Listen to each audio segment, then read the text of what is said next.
What do we got? You guys got some good ones today? Well, Of course you do. you got that, Dom. You got that sweep, and I was jumping out of my seat up there in the corner.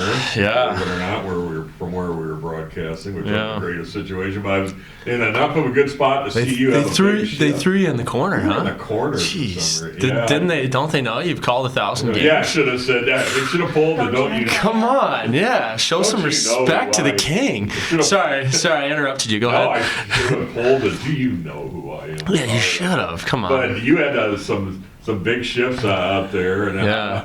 how does that feel? A lot of depth back on that D core. Yeah. Certainly a lot of competition for playing time, and at one point you had some pretty. You're getting deep in that offensive zone. Talk Yeah. a little bit about that game and maybe that shift I'm talking about. Yeah, no, I mean, you're right. We do. We have lots of depth on the back end, and so that's the beauty of it. Is we got 8 guys that can play, and so part of it's just kind of being patient and looking for that opportunity, and preparing and being ready to go. And so when I do get that opportunity, I'm ready to go. And so Saturday was a good day for us, and I was just trying to do the best that I could do and play my game. And so for me that's moving my feet and getting up and getting involved in the offensive zone. And so I mean there's definitely a few shifts and I was deep up in the offensive zone, and but for me it's just kind of trying to play a simple game and move the puck and then use my feet to get up and get involved in the rush offensively.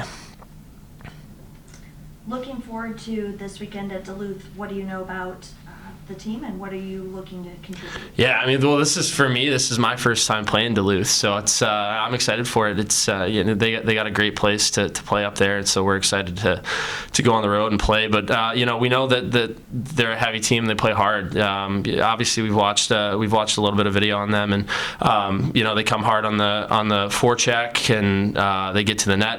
They're heavy in front of the net and hard off of faceoffs and stuff. And so we spend a little bit of time preparing for that, but we also know that as long as we stick to our game, we're going to be good. We're a heavy team too, and we can mix in some skill. And so we focus a bit on some of their habits and tendencies, but we also know that as long as we stick to our script and play our game, we're going to be good.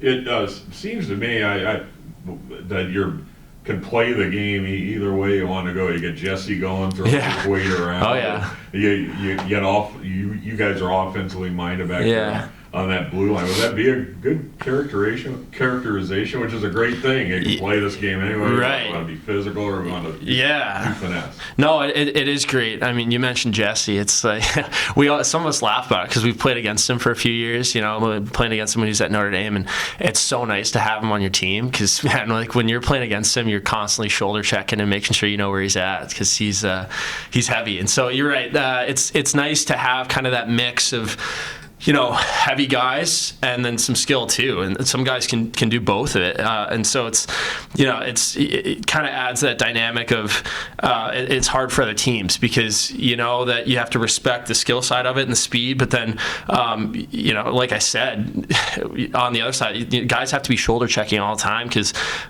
we have some big heavy guys who can move kind of breathing down their neck, and so it's nice for us, and we do have that dynamic, and it's got to be hard to play against. So it's nice to have the dynamic. Like you said, first time playing Duluth, coming from the Big Ten, you probably didn't play too much NCHC hockey. Yeah. How has the adjustment been to use the NCHC style of play? Yeah, there are lots of similarities. I feel like both leagues kind of have.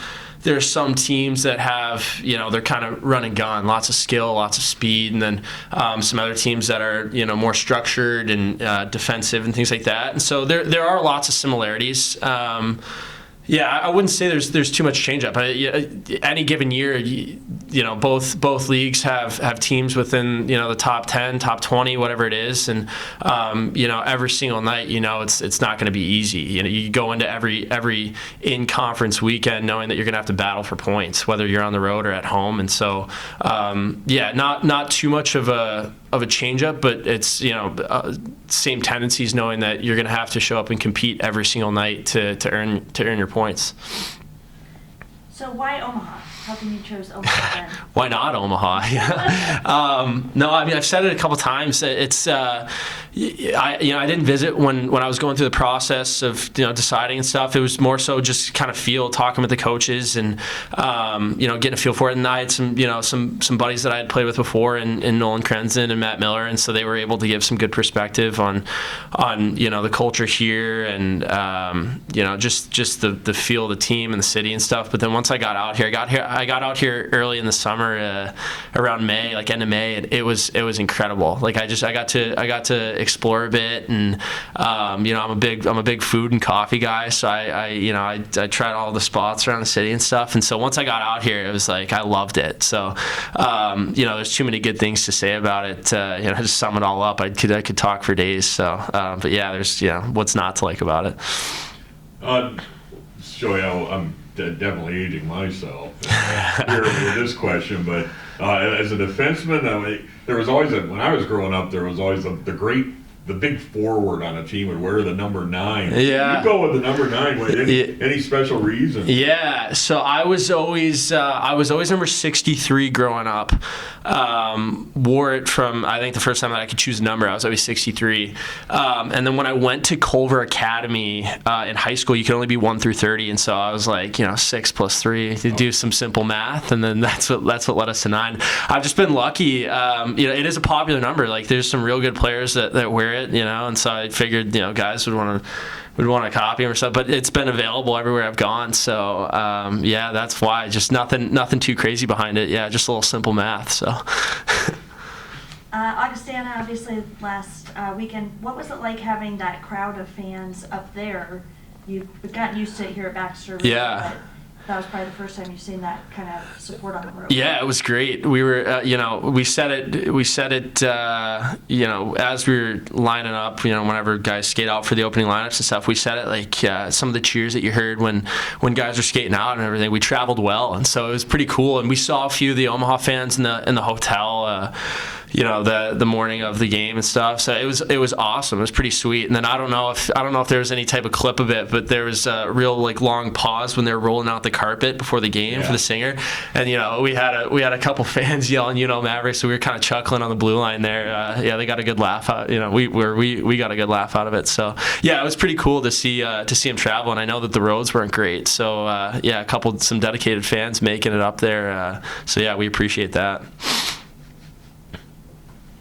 Well said, man. Yeah. Thank you guys for coming. It was great.